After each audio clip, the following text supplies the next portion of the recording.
देवर अंधा था, मगर पति का चहीता भाई होने की वजह से मैं उसके सारे काम करती। कभी कपड़े बदलती, कभी पास बैठकर उसकी सारी बातें सुनती। वह भाभी भाभी करके मेरे और करीब हो जाता, लेकिन एक रात उसके कपड़े बदलने लगी तो मेरे होश उड़ गए। जब उस रात मैं शादी होकर अपने ससुराल आई तो रिश्तेदार औरतों ने मुझे शहर में बिठा दिया। मेरे सामने ही चारपाई पर मेरा छोटा देवर बैठा टुकुर टुकुर मुझे देख रहा था और मुस्कुरा भी रहा था। सरसरी सी नज़र मेरी उस पर पड़ी। मुझे यह बात बहुत बुरी लगी थी कि वह लगातार मुझे ही क्यों देखे जा रहा है। वह इस वक्त 17 साल का था, अच्छा प्यारा सा लड़का था, लेकिन ऐसी हरकत 20 मिनट तक अलग किस्म की औरतें मेरे पास आती रही और मुझे मिठाई खिलाती रही, लेकिन मेरा देवर ना तो उठकर मेरे पास आया, ना मुझसे कोई बात की। बस सामने बैठकर एक टुक मुझे देखे जा रहा था। 2-4 बार मेरी इस पर नज़र पड़ी तो मैंने इसे खुद को देखते हुए ही पाया। मैंने दिल में ये सोचा कि बड़ा ही बेशर्म लड़का है। बड़ी भाभी तो माँ और बड़ी बहन जैसी होती है, इसे ज़रा शर्म नहीं, ये कैसे सबके सामने बस मुझे ही तके जा रहा है। अब मैं माथे पर बल डाले इसे घूरने लगी थी, लेकिन अजीब पागल था, बस मुझे ही देखे जा रहा था और मुस्कुराए जा रहा था। मुझे इसके यूं मुस्कुराने पर गुस्सा आने लगा था। बहरहाल रस्में ख़त्म हुई और मैं अपने कमरे में आ गई। मेरा मूड बहुत ख़राब हो चुका था। इस पर अमन भी मेरे कमरे में देर से आए तो मैं बिल्कुल उदास सी बैठी थी। वे मेरे पास आकर बैठे तो मैंने उन्हें गुस्से से देखा था। मुझे उदास देखकर कहने लगे, क्या बात है पायल? फिर वे समझे कि शायद वे काफ़ी देर से कमरे में आए हैं, इसलिए मैं नाराज़ हूँ। कहने लगे, मेरे दोस्त आज मेरा पीछा नहीं छोड़ रहे थे। तुम तो जानती हो ऐसे मौके पर दोस्तों की मजाकें आसमान पर होती हैं। बहरहाल फिर अमन की तारीफ सुनकर मेरा मूड खुश हो गया था। मैंने देवर की बात को अपने पति के सामने दोहराया नहीं था कि क्या सोचेंगे। आते ही मेरे भाई के बारे में ऐसी बातें शुरू कर दी। मेरा पति अमन का एक ही भाई था, समीर। माँ बाप ना थे उस वक्त घर में। मेरा पति और मेरा देवर समीर था। सुबह जब मेरी आँख खुली तो अमन कहने लगे, आज का नाश्ता मैं बाजार से ही ले आया हूँ, लेकिन देखो मेरे घर पर कोई औरत नहीं है, इसलिए आज की मेहमान नवाजी तो मैंने निभा दी है, लेकिन कल से सब कुछ तुम्हें ही संभालना पड़ेगा। ये बात मैं पहले से ही जानती थी, इसलिए मैंने कोई भी एतराज़ नहीं किया। जैसे ही मैं नाश्ता करने के लिए बाहर आई तो नाश्ते की टेबल पर मेरा देवर बैठा था। मैं इसके सामने बैठ गई। इसने मुझसे बात की, मुझे देखकर मुस्कुराने लगा। जब अमन टेबल के पास आए तो मेरे बजाय समीर के पास बैठ गए। इसकी प्लेट में चने डाले और रोटी तोड़ कर अपने हाथों से खिलाने लगे। ये देखकर मुझे बड़ी हैरत हुई थी और इससे ज़्यादा हैरत मुझे ये हुई कि समीर अब भी सामने बैठा मुझे ही देखे जा रहा था। इसे तो अपने भाई का भी लिहाज न था और गुस्सा मुझे अमन पर भी आने लगा कि वह तो इसे रोक सकते थे, और फिर यह भी मुझे अजीब लग रहा था कि अमन इसे खुद क्यों खाना खिला रहे हैं। वे 17 साल का लड़का था, क्या खुद नहीं खा सकता था? मैंने कहा, अमन समीर खुद भी खा सकता है, आप अपना नाश्ता करें। मेरी बात सुनकर वे कहने लगे, पायल समीर अंधा है, देख नहीं सकता है। ये सुनना था कि मेरा निवाला हाथ में ही रह गया। मैं बड़ी हैरत से इसे देखने लगी। अच्छा खासा खूबसूरत लड़का था। इसकी आंखें भी ग्रे कलर की थी, बेहद खूबसूरत थी। मुझे न जाने क्यों बड़ा ही दुख और अफसोस हुआ था कि इसकी आंखों में ये कमी थी कि वह देख नहीं सकता था, और कल से मैं न जाने दिल में से कितना बुरा भला कह चुकी थी। अमन के चेहरे पर उदासी थी। अमन कहने लगे कि समीर बचपन से ही अंधा है, देख नहीं सकता है। इसका बहुत इलाज करवाने की कोशिश की, लेकिन डॉक्टर कहते हैं कि ऑपरेशन से भी कोई फ़ायदा नहीं है। अमन कहने लगे, इसके सारे काम मैं करता हूँ, लेकिन अब ये तुम्हारी जिम्मेदारी है। तुम इसे अपना छोटा भाई समझकर इसके सारे काम किया करो। मैंने कहा, ठीक है, लेकिन मुझे बेहद अफसोस हुआ ये सुनकर कि समीर अंधा है। समीर देखने में कितना खूबसूरत और हसीन था, क्या ही कोई और होता, काश ये देख भी सकता। मेरी बात पर समीर की आंखों से आंसू छलके थे। कहने लगा, भाभी मेरी बड़ी ख्वाहिश थी कि मैं आपको देखूं, लेकिन देखें मेरी बदकिस्मती, मेरी एक ही भाभी है और मैं इसे देख भी नहीं सकता हूँ। कुछ देर पहले जो मेरे दिल में समीर के लिए नफरत के जज्बात थे, अब वे हमदर्दी में बदल चुके थे। लेकिन मेरे होश इस वक्त उड़े जब अमन ने अपनी ड्यूटी ज्वाइन की। जब वह अपने काम पर जाने लगे तो मुझसे कहने लगे कि समीर को खाना भी तुम अपने हाथ से खिलाओगी और कपड़े भी तुम्हें ही पहनाने होंगे। खाने का तो सुनकर ठीक था, लेकिन कपड़े, यह सुनकर तो मेरा दिमाग थोड़ा सा चकराया था। मैंने कहा अमन, ये गलत बात है, सही नहीं है। मैं कैसे इसे कपड़े बदलवा सकती हूँ? कहने लगे कि इसे छोटे भाइयों की तरह समझो, इसे प्यार दो। अब मैं ऑफिस के काम संभालूं या इसे संभालूं? बहरहाल तुम खुद मैनेज कर लेना। ये कहकर वे चले गए। मैं बेहद परेशान थी, अभी ये सोच रही थी कि क्या करूं क्या नहीं, जब मुझे समीर के कमरे से पुकारने की आवाज़ें आईं। वे भाभी भाभी कहकर पुकार रहा था। मैं इसके कमरे में गई तो वह पैंट और बनियान पहने खड़ा था। कहने लगा, भाभी ये शर्ट मुझे पकड़ा देना, जाने भाई ने कहाँ रख दी है। पूरे बेड पर हाथ मार मार के देख चुका हूँ, लेकिन समझ में नहीं आ रहा कि कहाँ है। इसकी शर्ट बेड के किनारे पर लटकी हुई थी। मैंने वे शर्ट इसे पकड़ा दी। इसने शर्ट तो पहन ली, लेकिन बटन वे आड़े टेढ़े बंद कर रहा था। मजबूरन मुझे ही आगे बढ़ना पड़ा। मैंने कहा, तुम छोड़ो, मैं तुम्हें बटन बंद कर देती हूँ। मैंने इसकी शर्ट के बटन बंद किए तो वे खुश हो गया। कहने लगा, मेरे बाल भी बना दो भाभी। मैंने ड्रेसिंग से कंघा लिया और इसके बाल भी बना दिए। फिर कहने लगा, मुझे अपना हाथ दे। मैंने कहा, क्यों? कहने लगा, दे तो। मैंने डरते डरते उसे अपना हाथ पकड़ाया। ये सोच रही थी कि वह क्यों मेरा हाथ पकड़ना चाहता है। इसने मेरे हाथ को अपने दोनों हाथों में लिया और कहने लगा, आपका बहुत बहुत शुक्रिया। ये कहकर मेरा हाथ छोड़ दिया और कहने लगा, भाभी आपको देखा तो नहीं सकता, लेकिन महसूस तो कर सकता हूँ, इसलिए आपका हाथ पकड़कर महसूस करना चाहता था कि भाभी कैसी होती हैं। मुझे तो माँ की मोहब्बत भी नसीब न हुई और बहुत छोटा था जब मेरी माँ का देहांत हो गया और बाप भी 2 साल पहले ही मर गए। जब तक मेरे बाबा जिंदा थे तो वही मुझे संभालते थे, लेकिन इसके बाद सारी जिम्मेदारी अमन भाई पर आ गई और शादी के बाद आपने भी कुछ दिन अच्छे नहीं गुजारे और मेरा बोझ आप पर पड़ गया।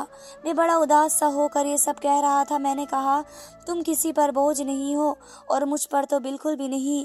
मेरी बात पर वे मुस्कुराने लगा और कहने लगा, आप बहुत ही अच्छी हैं, मेरा इतना ख्याल रखती हैं। लेकिन जैसे जैसे वक्त गुजरता गया मेरे देवर समीर की हरकतें कुछ अजीब सी होने लगी थी। वे मुझसे बहुत ज़्यादा खुले मिजाज का होने लगा था। अब तो मुझे खुद पुकार के कहता, भाभी मुझे शर्ट पहना दें, मुझसे बटन सही से बंद नहीं होते। कभी कहता कि तौलिया से मेरे बाल साफ कर दीजिए। ये काम तो वे खुद भी कर सकता था। मुझे तो लगा था कि बस एक देवर है और एक पति, मुझे तो घर में कोई काम ही ना होगा।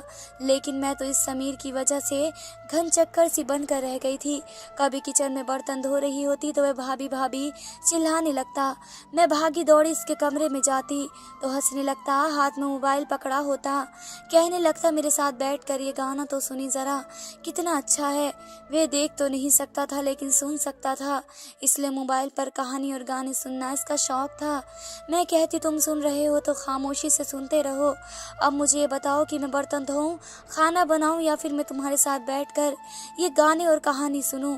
मैंने बड़ी प्यार से उसे डांटा था और एहसास भी दिलाया था कि मुझ पर बहुत ज़्यादा जिम्मेदारियां हैं। वे मेरी बात सुनकर हंसने लगा। कहने लगा, मेरे पास बैठे और मेरे साथ ये गाने सुनिए, आपकी तबीयत भी खुश हो जाएगी। काम क्या है, छोड़े काम को, काम भी कभी ख़त्म हुए हैं। मैं इसके बराबर में बैठ गई। मैंने कहा, अच्छा चलो ये बताओ, अब तुम्हें भूख लगेगी तो क्या खाओगे? वे हंसने लगा। कहने लगा, आपका भेजा खाऊंगा। मैं उठकर खड़ी हो गई। मैंने कहा, खबरदार, जो अब तुमने मुझे आवाज़ दी, समझे ना, बस मुझे काम के वक्त ही बुलाया करो। मुझे अभी खाना बनाना है। अमन मुझे बिरयानी का कह कर गए हैं। अब तुम्हें भी तो बिरयानी पसंद है ना, और तुम्हें क्या पता कितना वक्त लग जाता है बिरयानी बनाने में। ऊपर से इतनी गर्मी है कि किचन में खड़ा नहीं हुआ जा रहा। यह कहकर मैं बाहर चली गई। 3-4 घंटे लग गए थे मुझे किचन में काम करते हुए। मैंने बिरयानी बनाई। मैं बिल्कुल थक चुकी थी। बाहर आई तो घर गंदा पड़ा था। घर की सफाई की, फिर सोचा कि समीर का कमरा भी लगे हाथ साफ कर दूं। लेकिन जैसे ही मैं समीर के कमरे में दाखिल हुई, वे चीज़ों को टटोल टटोल कर अपना कमरा खुद साफ कर रहा था। इसके हाथ में कपड़ा भी था जिससे वे फर्नीचर साफ कर रहा था। ये देखकर मैं मुस्कुराने लगी। मैंने कहा, तुम ये क्या कर रहे हो? मैं कर देती हूँ। मैंने इसके हाथ से कपड़ा छीना तो वह कहने लगा, नहीं आप थक जाएंगी। मुझे बहुत बुरा लग रहा है कि सारे काम भाई ने आपके सर पर डाल दिए हैं। भाभी ऐसा करें कि मुझे बता दिया करें, छोटे मोटे काम जो मैं कर सकता हूँ मैं कर लिया करूँगा। वे बड़ी उदासी से और फिक्रमंदी से कह रहा था।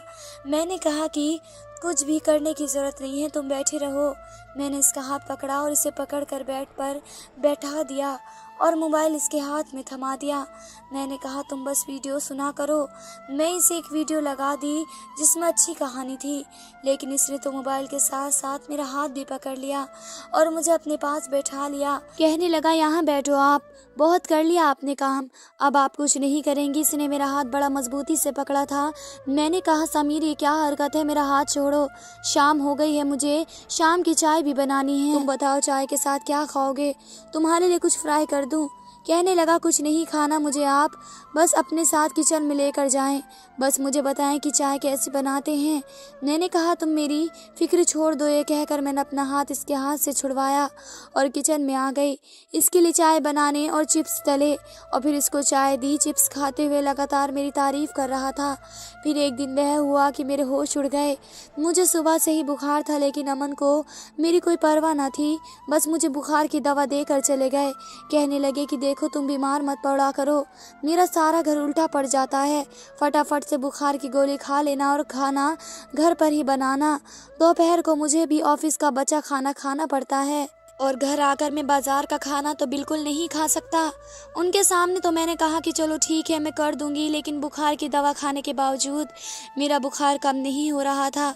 शायद मेरे गले में इन्फेक्शन हो गया था, गले में भी बहुत दर्द था और मेरा बुखार कम होने की बजाय बढ़ने लगा।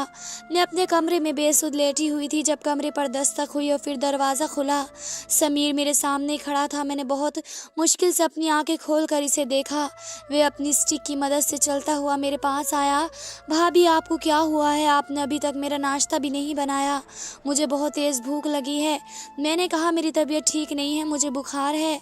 ये सुनकर वे परेशान हो गया। मैंने कहा मुझसे बिल्कुल बैठा नहीं जा रहा, मैं कैसे तुम्हारा नाश्ता बनाऊंगी। वह कहने लगा क्या आपने भी नाश्ता नहीं किया। मैंने कहा कि नहीं, मेरे हिम्मत नहीं है कि मैं उठकर नाश्ता बना सकूं। ऐसा करो तुम अमन को फ़ोन कर दो, उसे कहे कि वे जल्दी घर आ जाए, मुझे कुछ भी नहीं हो रहा। मेरी बात सुनकर कमरे से वे बाहर चला गया और कुछ ही देर बाद इसके चीखने चिल्लाने की आवाज़ आने लगी। यह सुनकर मैं एकदम बेड पर उठकर बैठी थी। अपने बुखार को भूलकर मैं जल्दी से कमरे से बाहर आई देखने की आवाज़ किसकी है। किचन में आ रही थी। जब मैं किचन में आई तो मेरे होश उड़ कर रह गए थे। इसके कपड़ों पर आग लगी हुई थी। मैंने फटाफट से रस्सी पर टंगी तौलिया को उतारा और फटाफट से समीर की शर्ट पर लगी आग बुझाने लगी, लेकिन इस वक्त तक इसका पेट और बाजू जल चुका था। वे चिल्लाए जा रहा था। मैंने कहा तुम क्या करने गए थे किचन में। कहने लगा मैं आपके लिए चाय बनाने गया था। वे तड़पे जा रहा था। कहने लगा मुझे क्या पता था कि आग लग जाएगी। मैंने जल्दी से अमन को फ़ोन किया। समीर तो यूँ तड़प रहा था कि जैसे उससे तकलीफ बर्दाश्त नहीं हो रही हो। इसके पेट और बाजू जल गया था। वे तड़पे जा रहा था। अमन को जब पता चला कि तो वह भी थोड़ी देर बाद घर आए थे। समीर का पेट और बाजू काफ़ी हद तक जल चुका था और वे रो रहा था। अमन इसे डॉक्टर के पास ले गए। मैं घर पर ही थी और बेहद परेशान थी कि जब मुझे अमन का फ़ोन आया मैंने फ़ौरन से फ़ोन उठाया। मैंने पूछा कि समीर कैसा है। वे कहने लगे इसका पेट और बाजू इतना ज़ख्मी हुआ है, मैंने तुम्हें कहा भी था कि इसका ख्याल रखा करो। यह कहकर अमन रोने लगा। कहने लगा मुझे बहुत फिक्र रहती है इसकी, इससे तकलीफ बर्दाश्त नहीं हो रही, वह बुरी तरह से चिल्लाए जा रहा है। मैंने कहा मुझे बुखार था, मुझे क्या मालूम कि वह कब किचन में चला गया। आंसू तो मेरे भी बह रहे थे। अमन कहने लगा कि मैं अस्पताल में ही रहूँगा, तो मेरा इंतज़ार मत करना। मैंने कहा ठीक है। मुझे लगा कि सुबह तक समीर को राहत मिल जाएगी, वे ठीक हो जाएगा, फिर घर आ जाएगा, मैं इसका बहुत ख्याल रखूँगी। लेकिन जो खबर मुझे सुबह सुनने को मिली मेरे होश उड़ कर रह गए। अमन ने कहा कि समीर हम लोगों के बीच नहीं रहा। ये सुनना था कि मैं रोने लगी। मैंने कहा अमन नहीं, आप ये क्या कह रहे हैं, उसको बस ज़रा सी आग ही तो लगी थी, इसे कैसे कुछ हो सकता है, वे कैसे मर सकता है। मैं रोए जा रही थी। रो तो अमन भी रहे थे। कहने लगे आग इसके दिल पर पहुंच चुकी थी। बहुत कोशिश की डॉक्टर ने, लेकिन इससे तकलीफ सही नहीं जा रही थी। पूरी रात मेरा भाई दर्द से तड़पता रहा, मेरा हाथ पकड़े ही कहता रहा भाई मैं मरना नहीं चाहता, मुझे जीना है, मुझे बचा लो। अभी तो बहन जैसी भाभी मिली हैं मुझे, लेकिन वे जा चुका था वह सदमा दोनों मियाँ बीवी के लिए ही बहुत बड़ा था। मुझे अक्सर घर में समीर की भाभी भाभी पुकारने की आवाज़ आती थी। मैं भागकर जब इसके कमरे में जाती तो खाली कमरा देखकर मैं फूट फूट के रोने लगती। कभी मुझे लगता कि वह हंस रहा है, कह रहा है भाभी छोड़े सारा काम, मेरे पास आकर बैठे, मैं आपको गाना सुनाना चाहता हूँ। चंद महीने बाद मैं उम्मीद से हुई। अमन मेरा बहुत ज़्यादा ख्याल रखने लगे थे, लेकिन ये पूरा वक्त भी मेरे समीर की याद में रोते हुए गुजरा था। वह बहुत ही अच्छा इंसान था और मेरा बहुत एहसास करता था। मैं खुद सोच रही थी काश मैं उठ जाती, नाश्ता बना लेती, पर जो किस्मत में होता है उसे कौन रोक सकता है। और फिर मेरे घर बेटा पैदा हुआ था। अमन बहुत ठीक रहने लगे थे। नाम तुम अपनी मर्जी का रखो, मैंने कहा इसका नाम मैं समीर रखना है। मेरी बात सुनकर अमन की आंखें भी भर आई थी। मैंने इस बच्चे को सीने से लगा लिया। मैंने कहा ऊपर वाले ने हमें दूसरा समीर दे दिया है, यही अब हमारे गमों को भरेगा और समीर की याद पूरी करेगा। धन्यवाद दोस्तों।